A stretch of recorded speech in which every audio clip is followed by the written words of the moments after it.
Good morning. It is Scott Cullen, editor-in-chief of the Cannata Report. It's great to be back with you on another Friday morning and another episode of Fridays with Frank. Before I bring out Frank, don't forget to do the usual, like, subscribe, comment, send Frank your questions. And now please welcome our founder, Frank Cannata. Hey, Frank, how's it going today?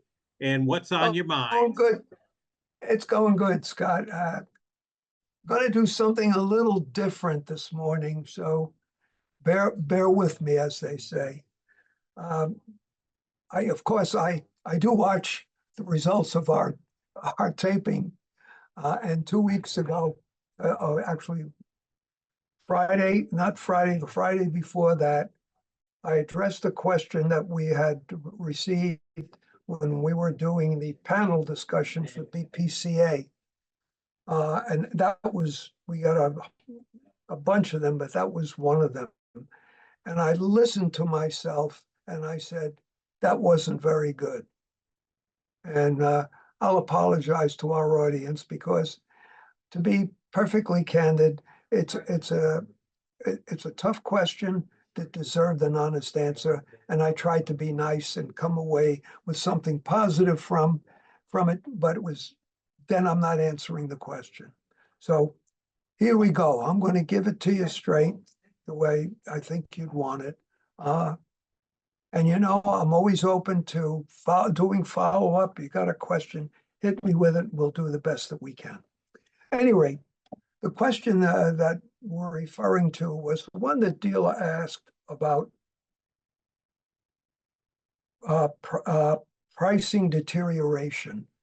He said it very eloquently, but basically these dealers going to the bottom, or competition going to the bottom right away. And obviously what he's saying is that competition is getting pretty ugly, pretty fierce. And rather than jockeying back and forth and always leaving some room for a margin, they're going right to the bottom where there's very little to gain from getting the transaction. The reality is, this is the way you have to look at this question anyway. We all know that A3 is suffering at the hands of A4.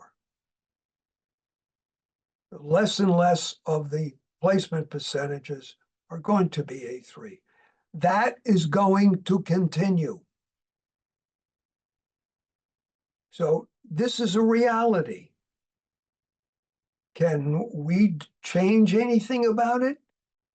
No, there's really nothing to say, because just by the mere fact that you're on your MPS business going forward, there'll be more A4s than A3s. I think conversely, right now, it's probably still more A3 than A4. I could be wrong, but that's my perception. So if this is the reality and this is the trend, what do we have to do? What do we have to change? Or what do we have to add to compensate that for? Well, in terms of doing the MPS contract, there's not a hell of a lot more you can do. Unless while you're there, you are offering them another service of some kind. Or they're a company that may have a need for a high volume machine. Now, I've had a couple of dealers tell me what they were doing in these situations where the clicks had depreciated so greatly.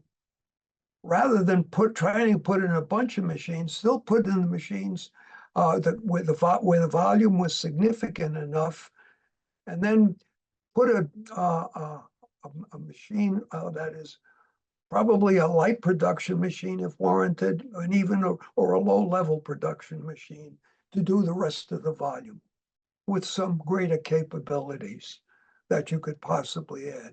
So in other words, you look at the transaction dollar amount, you might come out a little bit short, but you have an opportunity to sell a device that's going to be very profitable, because you're going to have multiple people using it.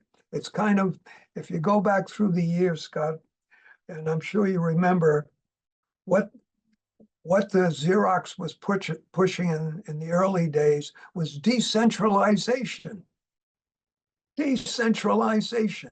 Why do you want to have a centralized machine and everybody get up there and line up and the time you're wasting? And they used to put hourly costs in there and all kinds of stuff. And then basically sell a better machine to a small group and just manipulate the product that way. And there was nobody around in those days that could really compete with the Xerox in terms of the breadth of the line and the machines that they could put in and out.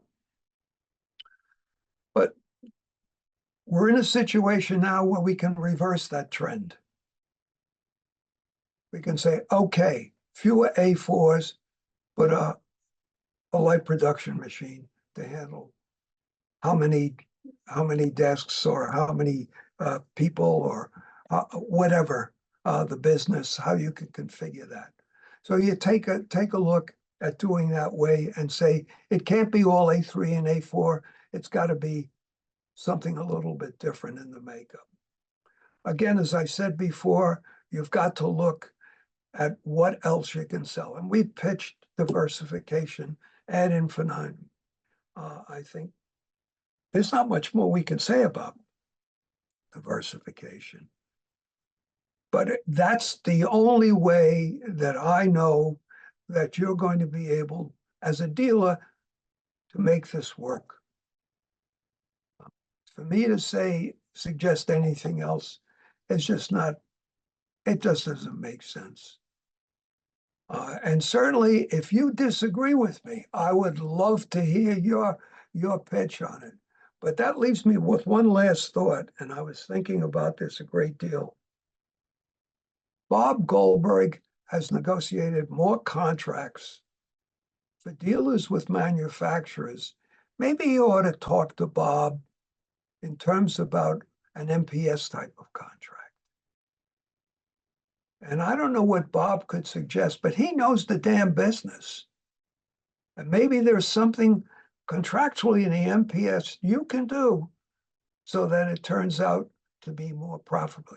I don't want to put this all on Bob. This is my suggestion. And certainly, Bob is always happy to talk to dealers. And I don't think you got anything to lose by reaching out to him. He may have something to add. And if he does, we'll have him on a Fridays with Frank, and he'll talk about his success in this particular area. At any rate, Scott, that's my story for today.